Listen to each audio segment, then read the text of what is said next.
In the second video, we'll take a look at some of the basic techniques to use with gouache, starting with the consistency of paint. Here I've used black acrylic paint to just paint out a black strip. Then starting with a brush, I'm going to soak it through and just take off a little bit of moisture on a towel. And with a generous amount of gouache squeezed out onto my palette, I'm going to go into that gouache and just try and pick up some paint and paint over that black strip. You'll notice that even though I had a bit of water on my brush, the gouache doesn't spread very smoothly on the paper and you get a dry brush texture. So then you can start slowly adding in more water to the gouache mixture on your palette, and you'll find that you'll reach this really nice creamy consistency while the paint is still opaque. But then as you add more water, you'll see that the paint starts to become transparent and it doesn't cover the black line that we've painted in. But keep in mind that some lighter colors are just inherently less opaque. For example, this yellow doesn't have as strong of an opaque covering power as a darker color. So when you're doing this exercise, you can pick a darker color to start with so you can more accurately see how opaque it is at the creamy consistency.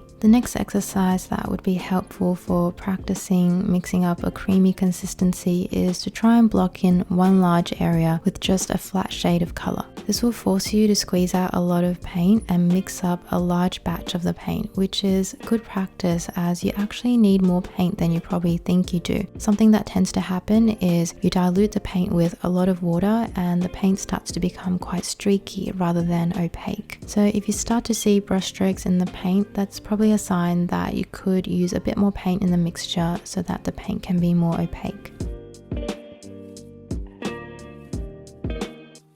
When it comes to layering, the basic principle is to work from thin to thick, starting with a lot of water in the mixture and gradually adding less. Because with thinner layers, it's less likely you'll lift off the paint from the paper as you continue to apply more strokes on top. This doesn't mean that you can't layer light colors on top of a dark opaque layer underneath. You just have to be a little more careful, and there are a few things that you want to avoid. For example, applying multiple strokes in the same area or using very long strokes and dragging it across the paint with a wet brush. The best thing to do if you want great opacity is to let that layer dry and go over it a second or a third time. Here you can see that with the thinner layer, even if I use a lot of water on it, none of the paint gets lifted off the paper, whereas with the thicker layer, the paint easily lifts off with a wet brush. You can also use this knowledge to your advantage, as a good way to fix mistakes is you can try and lift off the pigment of the paper as it's still wet, or you can re-wet it with a wet brush and just soak it up with a tissue, and this will give you the best chance of covering that area with a lighter opaque layer if needed.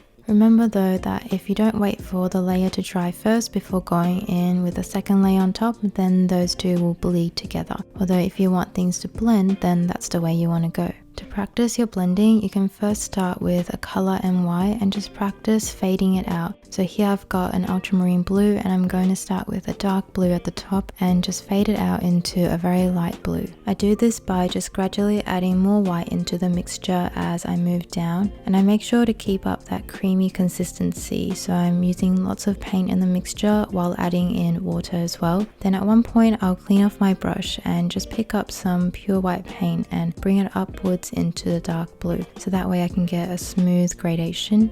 You can see that I just continue to sweep my brush back and forth until the color blends out smoothly. I also like to clean off my brush again, and you can go in with a clean brush and just lightly brush over any areas that you want to blend together a bit more smoothly. After you've practiced blending with just one color and white, you can move on to doing two color gradations. There are different ways that you can blend in gouache. One way is to block in half of the paper with one color and the bottom half with another, and where it meets in the middle, you can just use a brush to sweep over and blend it together. In order for this to work, you have to have a lot of paint on the paper so you have enough to blend with a wet brush. The way that I prefer to blend is to work from top to bottom. So I like to start with the first color and gradually mix in more of the second color into it on my palette and start to bring it down like that. As you start to feel more comfortable with blending, you can add more colors in and do lots of color transitions.